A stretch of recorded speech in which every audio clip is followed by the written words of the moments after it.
Muy buenos días, o buenas tardes, o buenas noches para todos los que nos están siguiendo en esta maratón del libro de investigación científica.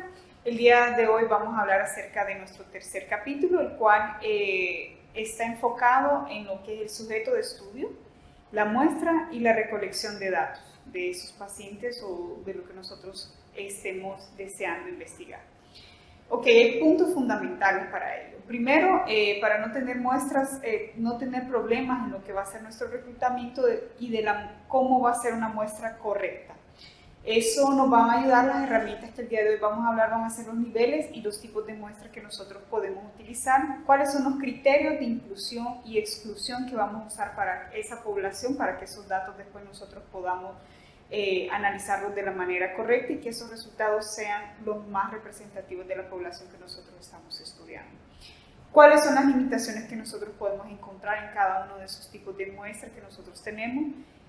¿Cuáles son los errores sistemáticos y cómo se puede trabajar con ellos de acuerdo a los datos que nosotros tenemos? Y recordando que la población en general son todos los individuos, ¿verdad? O lo que conocemos como la unidad de análisis para hacer nuestros estudios. Así que eso nos va a llevar, ¿verdad?, a ver que a veces nosotros obviamente quisiéramos tener datos de todos los países, pero eso económicamente no es tan factible, por eso es que nosotros podemos observar que los censos de nuestros países solo son realizados cada 5 años o cada 10 años, obviamente por el costo que ellos tienen, y ahí es donde nosotros podemos optar realmente porque esos resultados sí son de la población. En general son muy pocos los estudios que se pueden hacer, aparte de ese que acabo de mencionar, con población entera. No es posible, ¿verdad?, accesar a toda la población, a excepción de esas maratonas que se realizan en lo que son los censos poblacionales. Vamos a hablar un poquito sobre lo que son los tipos de muestra. ¿Cuál es mi muestra algo, verdad? Entonces, por ejemplo, tenemos toda la población, pero nosotros queremos estudiar, por ejemplo, diabetes o hipertensión, dos enfermedades crónicas no transmisibles de alta prevalencia en nuestra población. Ahí nosotros ya podemos ubicar, ¿verdad?, que nosotros tenemos, obviamente, una subpoblación, ya sea los pacientes hipertensos o los pacientes diabéticos en ese sentido, y eso ya nos genera una subamuestra, ¿verdad?, de lo que son esos pacientes. Nosotros tenemos que ver que aún así esa muestra es muy grande, entonces cómo nosotros tenemos acceso a esa muestra, obviamente que también nos hace una limitación, ¿verdad? Entonces nosotros obviamente vamos a necesitar una subpoblación, ya sea de pacientes diabéticos o de pacientes hipertensos, y nosotros ahí nos preguntamos, ¿cuál es la accesibilidad que nosotros tenemos a estudiar, por ejemplo, en nuestra pregunta de investigación, esas dos poblaciones? Un ejemplo de ello, ¿verdad? Nosotros podemos decir, entonces vamos a estudiar solamente la población que viene al hospital regional de mi ciudad. Ya eso, obviamente, a la consulta de medicina interna, todas las semanas en un periodo de tiempo. Ya eso nosotros nos llevó a encerrar lo que va a ser, delimitar más nuestra pregunta de investigación, nuestra aprobación, algo en ese sentido. Pero ahí viene una de nuestras situaciones que nosotros nos debemos de preguntar como grupo de investigación. Por ejemplo, esa muestra, esa submuestra que nosotros hemos realizado realmente representa los datos para el país o solo para esa ciudad que nosotros tenemos como población algo. ¿Cómo vamos a hacer con los bies que puede generar el que nosotros estuvimos específicamente estudiando esa población que llega a nuestro hospital de referencia? Vamos a hablar también más adelante, ¿verdad?, de cómo podemos utilizar algunas herramientas para validar esos estudios, ¿verdad?, ya que si solo a eso tenemos acceso, pues con eso vamos a necesitar trabajar en ese sentido. Entonces, por ejemplo, yo quiero evaluar lo que es la capacidad respiratoria de los pacientes hipertensos, ¿se encuentra o no se encuentra afectada? Obviamente ahí nosotros vamos a necesitar hacer ciertas pruebas respiratorias y los resultados de esas pruebas cardiorrespiratorias en los pacientes con hipertensión nos muestra, ¿verdad?, que encontramos una disminución en la capacidad respiratoria. Entonces nosotros ahí, ¿cómo vamos a hacer con la validación interna, que es solo para esa subpoblación? Una subamuestra, esa afirmación es válida, ya que recuerden que esa población que nosotros estamos realizando en ese momento solamente la población de hipertensos que llegó a nuestro hospital y a la cual pudimos realizar esas pruebas cardiorrespiratorias, y estamos observando que ellos tienen realmente una disminución en la capacidad respiratoria. ¿Cómo va a ser esa capacidad cardiorrespiratoria o respiratoria en los pacientes hipertensos que no están en esa área que nuestro estudio está cubriendo? Por ejemplo, vamos a ver más adelante y lo importante que eso tiene, ¿verdad? Lo que es el tamaño de muestra y el tamaño de efecto que nosotros vamos a saber, porque muchas veces es algo que nosotros quizás no le tomamos mucha importancia, pero es de vital importancia para poder saber si nuestros resultados son válidos o no, hasta dónde nosotros podemos afirmar o generalizar ese resultado, que es algo que si nosotros no somos conscientes después nos puede llevar a ciertas limitaciones. La validad externa es importante, ¿verdad? Porque con eso nosotros conseguimos afirmar que ese resultado que nosotros tenemos es válido para toda la población. Entonces eso nos ayuda bastante, ¿verdad? En ese sentido. Una área que específicamente trabaja bastante con lo que es el área de validación externa es epidemiología. Ellos hacen, obviamente, los estudios de ellos tienen bastante validad externa, pero obviamente pues eso es para una población, y a veces el que nosotros tengamos esa validad externa muy buena nos limita a tener también una validación interna más baja. ¿Por qué? Porque nosotros no estamos estudiando subgrupos. Entonces, por ejemplo, nosotros tenemos, sale una publicación muy interesante donde dice que el consumo de la carne roja aumenta el riesgo de cáncer. Perfecto, ahí nosotros tenemos una validad externa, pero no tenemos una validación interna de lo que es ese problema. Entonces, nosotros, ¿qué tendríamos que hacer en ese caso? O sea, por ejemplo, para los adolescentes en una edad de crecimiento, nosotros entonces necesitaríamos hacer un nuevo estudio para ver realmente si los adolescentes realmente están presentando un aumento de riesgo de cáncer al consumir carnes rojas. Eso va a ser algo fundamental, porque nosotros podemos obviar esa parte en ese tipo de estudios. Entonces nosotros necesitamos hacer un estudio con esa población. Obviamente nosotros vamos a tener menor validad externa, pero una validad interna mayor, que en este caso sería importante saber si ese riesgo de aumento de cáncer por consumo de carnes rojas se encuentra también en la población que nosotros queremos estudiar. Algo muy importante es que obviamente nosotros tenemos siempre una población general, pero nosotros necesitamos tener y saber cuál es nuestra población accesible en ese sentido. Aquí viene un punto muy importante que nosotros debemos de parar y pensar realmente.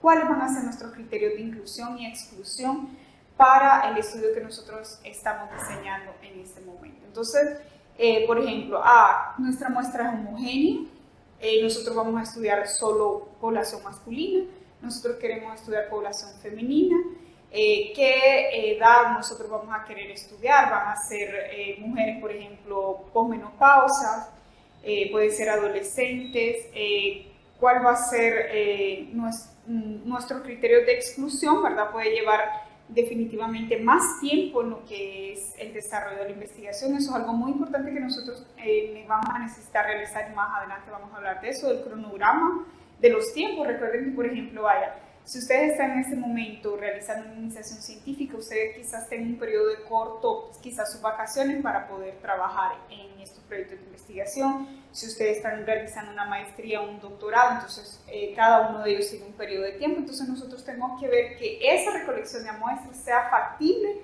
durante el periodo de tiempo que nosotros tenemos para realizar esa investigación. Eso es algo muy importante que debemos de recordar en ese sentido. Si nosotros tenemos muchos criterios de exclusión, obviamente nuestra población algo va a ser más difícil de poder encontrar. Eso nos va a llevar un poco más de tiempo para realizar esa investigación y de encontrar. Pasa algo y hay excepciones a algunas cosas. Entonces, por ejemplo, si nosotros queremos estudiar una enfermedad rara, nosotros en ese caso obviamente pues no vamos a tener tantos criterios de exclusión en ese sentido, porque nosotros vamos a priorizar en lo que es la validad interna de ese estudio, ya que obviamente como no es una población, nuestra población algo, no vamos a encontrar tantos pacientes con esa específicamente con esa enfermedad, entonces nosotros vamos a tener que jugar más con la validad interna. A veces realmente compensa mucho colocar menos criterios de inclusión y después, obviamente, con las herramientas estadísticas se puede hacer un manejo más claro de esos datos, de esos resultados que nosotros tenemos.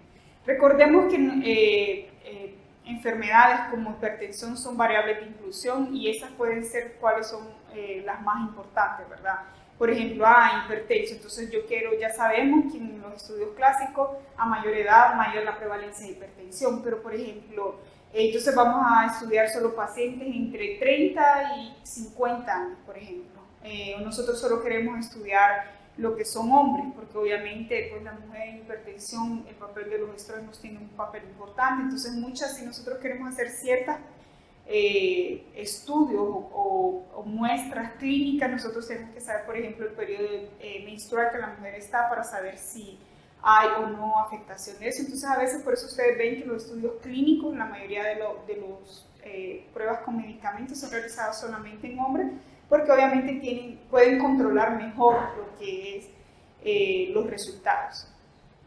Nosotros tenemos que recordar, ¿verdad?, que muchas veces nosotros vamos a tener que pensar muy bien en lo que son los criterios de exclusión, en el sentido de, por ejemplo, personas con déficit cognitivo, aquellos pacientes que ustedes ya ven que están con una vida en ese momento muy compleja, puede ser laboralmente o familiarmente, y ustedes van a saber que esos pacientes van a ser una pérdida al final de nuestro protocolo. Por ejemplo, los protocolos que tienen 2, 3, 4 visitas o que son longitudinales, nosotros vamos a ver que realmente eso puede dificultar lo que es que ese paciente continúe en nuestro estudio. Entonces, por ejemplo, también problemas de movilidad, ¿verdad? O sea, eso ya definitivamente hace que sea más difícil la participación de esas personas dentro de los estudios. Entonces, nosotros tenemos que ver muy bien si eso afecta o no. Algo que tenemos que valorar también, dependiendo de la edad que nosotros estamos estudiando, son los déficits cognitivos, ya que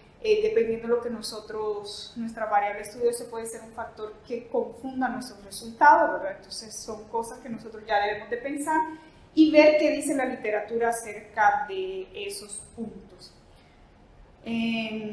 Tenemos que ver también la generación, cómo van a ser esos resultados, debemos tenerlo ya, debemos ir haciendo todas las anotaciones en cuanto a esas ideas que estamos teniendo y qué dice la literatura en cuanto a la generación de criterios de inclusión y exclusión. En ese sentido va a ser muy importante que ustedes ya vayan teniendo claro y vayan escribiendo eso para tener su primer borrador de ese protocolo de investigación, que es el objetivo de que ustedes generen al final de todos estos capítulos. Y el segundo ítem o segunda parte que tiene este capítulo, vamos a hablar ahora de lo que es el tipo de muestra.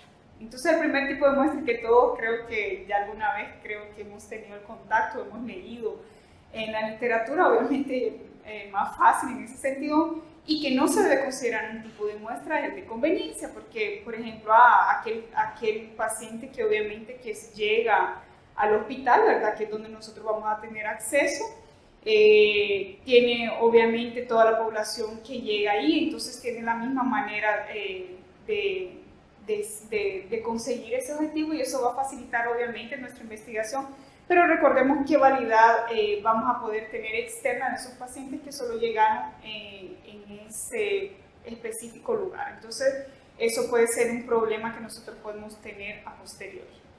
Un tipo de muestra aleatorio, entonces donde nosotros, por ejemplo, tenemos todos los estudiantes de medicina, por ejemplo, que nosotros podríamos tener acceso de una facultad, llegamos a la sala de aula, los numeramos, por ejemplo, del 1 al 50, y sorteamos, tenemos los números de sorteo y vamos escogiendo cuáles son los estudiantes que van a participar de nuestro estudio. O sea, es la capacidad que tiene, que cualquier estudiante puede ser usado para nuestro estudio. Pero eso puede tener un problema. Por ejemplo, puede ser que en el sorteo sean más mujeres o puede ser que sean más hombres los que estén sorteados, entonces ahí podríamos tener un problema. Y a medida que vamos mejorando nuestro tipo de muestra, nosotros podemos ir disminuyendo ese tipo de sesgo que podemos encontrar en el tipo de muestra. Entonces, por ejemplo, ahora vamos a hablar del tipo de muestra estratificada. Aquí nosotros entonces podemos ser un estrato entre hombres y mujeres. Podemos dividirlos por edades. Entonces, por ejemplo, de 30 a 40, de 40 a 50, y nosotros aquí ya podemos generar los grupos y ahí sí, dentro de esos grupos, hacer los sorteos. Y de esa manera nosotros vamos a tener un tipo de muestra más homogénea y realmente con menos problemas como el que pudimos ver del aleatorio anteriormente. Otro tipo de muestreo que nosotros podemos utilizar si ya queremos hacer aquí estudios más grandes o ya nuestro grupo de investigación está más sólido y ya puede hacer ese tipo de estudios, digamos, que cuenta con más personas para poder hacer esa investigación o tiene el financiamiento para poder entrar a estas áreas, sería un tipo de muestra de conglomerados, que obviamente se parece mucho al que hablamos anteriormente, que sería el tipo de muestra estratificado, pero este tiene una ventaja más. Por ejemplo, nosotros queremos estudiar la capital de nuestro país y o sea, nosotros ya está dividido por cada uno de los sectores o ciudades que tiene, y esa área geográfica entonces nosotros podemos dividirla dependiendo cómo sea, si son sectores, si son cuadrantes, y ahí dentro de esa subdivisión que nosotros podemos hacer, entonces obviamente ahí se hace el sorteo y ya puede estar con toda la ventaja que tiene el estratificado también. ¿Cuál sería el mejor tipo de muestreo, pero que es el más caro, más difícil de realizar? Sería el tipo de muestreo tipo clúster. Determinamos un área geográfica. Aquí nosotros podemos hacer los estratos por sexo, por edad. Podemos hacer, ya con eso, nosotros vamos a hacer un sorteo en la calle que nosotros vamos a trabajar. Dependiendo las calles que tenga, vamos a hacer un sorteo en la calle que resultó favorecida de las casas que están dentro de esa zona, y así nosotros en esa casa que fue sorteada nosotros todavía podemos realizar un sorteo de la persona o de las personas, dependiendo cuánto sea la muestra que nosotros necesitamos tener de esa casa para que participen dentro de nuestro protocolo de investigación. Ese obviamente, como ustedes pueden ver, por tener tantos subítems, subcategorías, aumenta el costo que tenga, y nosotros ahí necesitamos realmente tener un mayor financiamiento y ver realmente desde el inicio si eso es factible o no. Existe un muy buen ejemplo en Brasil, por ejemplo, ¿verdad? La ciudad de Pelotas. Ellos tienen un estudio ya de muchos años donde ustedes le han dado seguimiento a esa población, ¿verdad? Es un estudio ejemplo de una validación externa y de seguimiento longitudinal. Vamos a compartir el link de la Universidad de Pelotas para que ustedes puedan tener acceso y puedan, si tienen más curiosidad acerca de ese tipo de estudios, puedan revisarlo, y así cualquier duda que tengan nos pueden escribir, dejar sus comentarios. Recuerden que estamos aquí para poderlos ayudar en el sentido de mejorar o quitar cualquier duda que ustedes tengan respecto a los videos. Ahora vamos a pasar a lo que es el ejemplo de este final de este capítulo. Quiero que en ese grupo nosotros pensemos. Tengo una pregunta, ¿verdad? Y ustedes van a ubicar cuáles son los posibles problemas que vamos a tener para desarrollar esta pregunta. Entonces imaginemos que quiero saber qué lleva a los adolescentes a fumar, pero solo tengo acceso a un colegio específico del sector medio. Entonces yo quiero que ustedes piensen cuáles son los principales 10 de los resultados de esa población, algo que podamos tener para transmitir a una población general. Si nosotros queremos decir que eso representa a nuestro país o a nuestra ciudad, específicamente en el riesgo que tienen los adolescentes para inicio de fumar en el sector de educación media. Ok, vamos a tomar unos minutos para poder que ustedes discutan cuáles son los posibles 10 que vamos a encontrar en esta pregunta. Regresamos en un momento. Ok, regresando, ¿verdad? Ya que ustedes tuvieron esa discusión bien amplia en cuáles pueden ser los 10 que vamos a encontrar. Número 1, la edad. Si nosotros creemos que ya a los 15 años están fumando, nosotros vamos a necesitar tener acceso a una población con una menor edad. Entonces quizás nosotros necesitaríamos, por ejemplo, empezar a estudiar no en la parte de educación media, eso va a depender obviamente de la edad que tenga en media el colegio para cada uno de los años de educación media, pero eso tenemos que tener mucho cuidado en cuanto a la edad, porque si nosotros ya sabemos que la literatura nos informa que la edad de inicio de fumar son 15 años, quizás no sea la mejor población para saber cuáles son los factores de riesgo para el inicio de fumar en los adolescentes. Esa es una limitación que nosotros podemos tener. La escuela, en que nosotros tengamos solo una escuela, ella nos va a representar realmente todos los estratos sociales que nosotros tenemos en nuestra ciudad, en nuestro país, en ese sentido, para tener una validación externa, porque si no solo tendríamos una buena validación interna. Nosotros necesitamos saber también otro tipo de escuela, ¿verdad? Pero sí, por ejemplo, nosotros solo tenemos acceso a esa escuela, nosotros debemos de colocar, la salvedad sería siempre reconocer que nosotros tenemos esa limitación y eso debe estar colocado tanto en nuestro protocolo como si nosotros realizamos una publicación de esos datos, que fue una limitación que nosotros encontramos.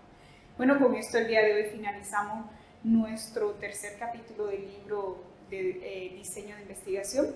Los esperamos, nos invitamos a que sigan reproduciendo con otros colegas estos videos para poder mejorar la calidad científica de nuestras investigaciones. Un abrazo.